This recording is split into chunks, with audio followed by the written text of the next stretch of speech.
Now, America is inclined toward fascism. It has a propensity by its dominant philosophy and religion to uphold the fascist point of view. American industry is essentially a fascist institution. If you don't understand that, the minute you punch that time clock, you walk into a dictatorship. We're given notions about the respectability of work, and I really look at it as being paid slavery.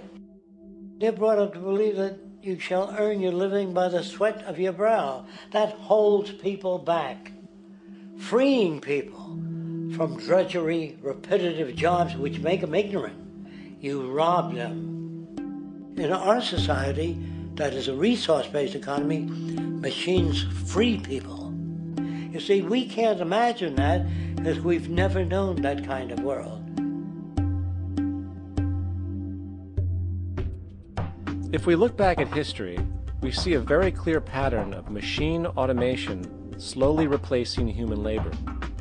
From the disappearance of the elevator man to the near full automation of an automobile production plant, the fact is, as technology grows, the need for humans in the workforce will continually be diminished. This creates a serious clash, which proves the falseness of the monetary-based labor system.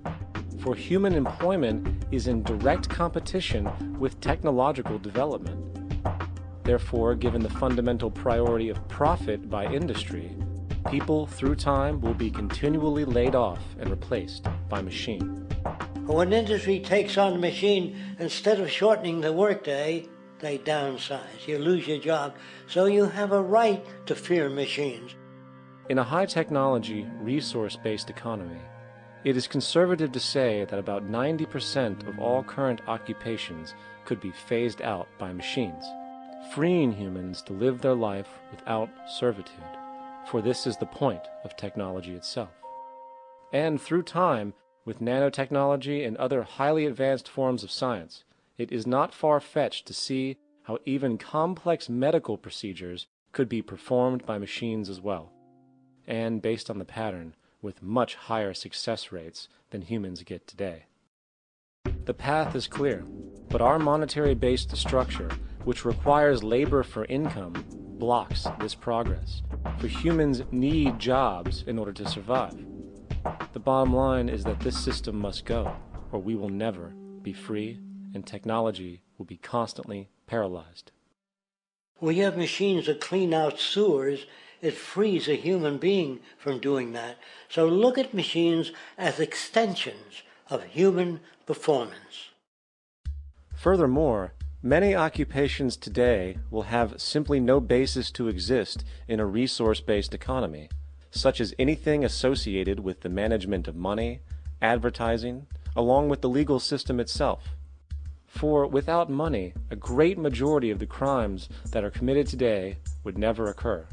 Virtually all forms of crime are a consequence of the monetary system, either directly or by neuroses inflicted through financial deprivation.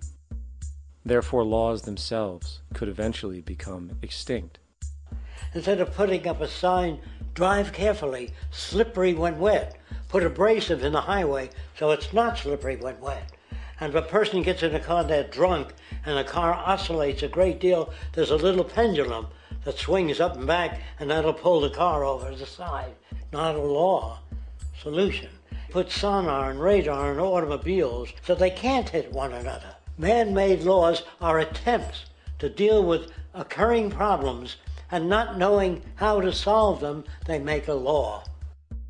In the United States, the most privatized, capitalist country on the planet, it should come as no surprise that it also has the largest prison population in the world, growing every year.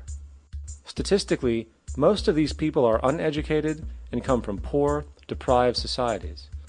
And, contrary to propaganda, it is this environmental conditioning which lures them into criminal and violent behavior. However, society looks the other way in regard to this point.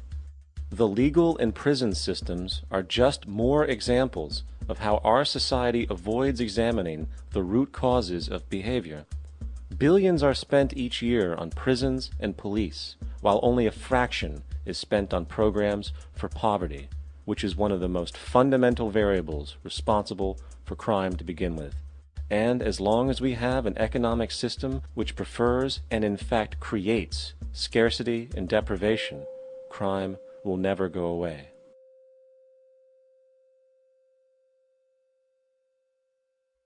If people have access to the necessities of life without servitude, debt, barter, trade, they behave very differently. You want all these things available without a price tag. Now then, you gotta have a price tag. Well, what'll motivate people? Man gets everything he wants, he just lay around in the sun. This is the myth they perpetuate. People in our culture are trained to believe that the monetary system produces incentive. If they have access to things, why should they want to do anything?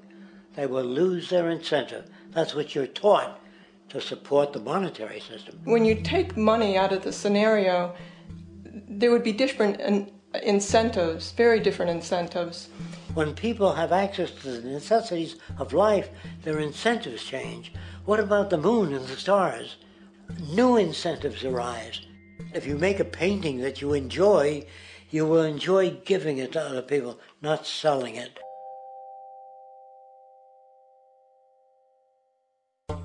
I think most of the education that I've seen today is essentially producing a person for a job. It's very specialized. They're not generalists. People don't know a lot about a lot of different subjects.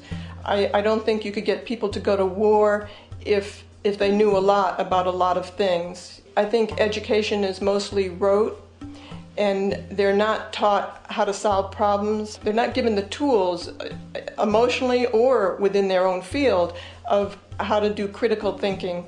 A resource-based economy, the education would be very different. Our society's major concern is mental development and to motivate each person to their highest potential. Because our philosophy is the smarter people are, the richer the world, because everybody becomes a contributor.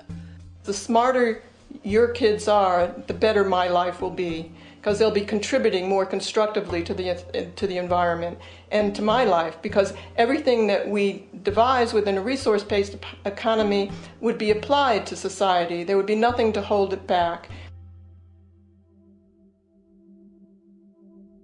Patriotism, weapons, armies, navies, all that is a sign that we're not civilized yet. Kids will ask their parents, didn't you see the necessity of machines? Dad, couldn't you see that war was inevitable when you produce scarcity? Isn't it obvious? Of course the kid will understand that you were pinheads, raised merely to serve the established institutions. We're such an abominable, sick society that we won't make the history book. They just say that large nations took land from smaller nations, used force and violence. You'll get history talked about as corrupt behavior all the way along until the beginning of the civilized world. That's when all the nations work together.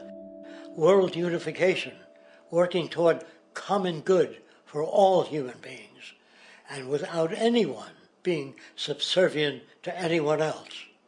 Without social stratification, whether it be technical elitism or any other kind of elitism, eradicated from the face of the earth. The state does nothing because there is no state. Because there is no state.